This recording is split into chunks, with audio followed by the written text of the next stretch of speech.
এই রাস্তাটা খুব একটা ভালো না। এই রাস্তায় অনেক সময় ছিনতাই ডাকাতি হয়, আবার অনেকের অনেক কিছু হারাই যায়, নিয়ে যায় মানুষ। সামনে কি এই যে কে সামনে ভাই কে কে এই যে আল্লাহ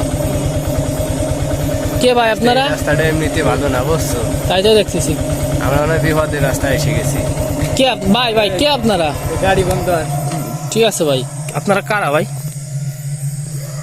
ভাই আপনার সাথে ওনরা কারা এত রাতে?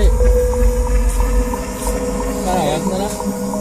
ভাই ভাই মাইরেন না মাইরেন না মাইরেন না ভাই, সামনে বাড়ি ভাই, রাত হয়ে গেছে তো এই পথে এই জন্য আইছি ভাই। আপনারা কেউ কিছু বলেন না ভাই।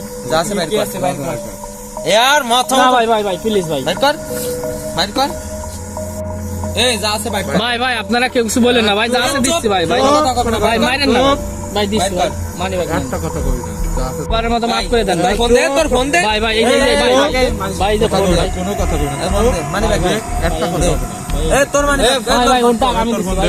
এ তোর ফোন দে ভাই আপনারা কাউরে কিছু আজকের বলেন না। মতন মাফ করে দিলাম, ভুলে চলে এই রোডে ঢুকলি জানে শেষ করে লাই দেবো। যা আমরা বুঝতে পারি নাই, সাবধানে আপনারা যাও, আমাদের মাফ করে দেন ভাই। এই রোডে আর আসবে না।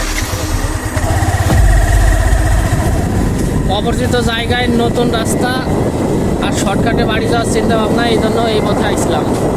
কিন্তু অপরিচিত জায়গা থাকার কারণে, রাস্তাঘাট না চেনার কারণে এই যে বিপদের সম্মুখীন হতে হয়।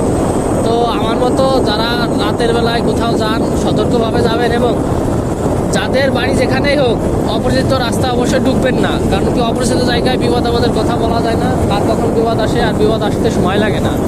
তো সকলে সতর্ক থাকবেন, সকলে সুস্থ থাকবেন। আল্লাহ হাফেজ।